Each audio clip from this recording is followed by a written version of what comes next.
ভারত নাকি রাশিয়ার থেকে এমন একটি অফার পেয়েছে যা তারা স্বপ্নতেও ভাবেনি।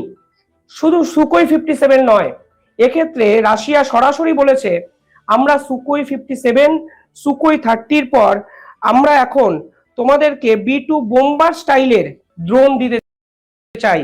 কিন্তু এর যে এরিয়াল অ্যাটাক করার ক্ষমতা তা কিন্তু একটি ফাইটার জেটের থেকে কোনো অংশে কম নয়। এরপরে তৈরি হয়ে যায় এক জটিলতা। ইরানের পক্ষ থেকে পরিষ্কার বলা হয় যে কেন রাশিয়া তাদের সঙ্গে মিলিটারি ডিল করা সত্ত্বেও ভারতকে তারা এই ধরনের অস্ত্র দিচ্ছে এবং আমাদের দিচ্ছে না। দেখুন, এখানে ইরানের দাবি বলতেই পারে, ইরান বলতেই পারে রাশিয়া কেন আমাদের দিচ্ছে না, কিন্তু তারা ভারতকে কেন দিচ্ছে এই প্রশ্ন নৈতিকতার সঙ্গে তুলতে পারে কি? এই ইরানের উপর যখন আমেরিকার স্যাংশন ছিল তখন দিনের পর দিন তেল কিন্তু ভারত নিজস্ব রিস্কে দায়িত্বে ইরানের থেকে নিয়ে এসছে।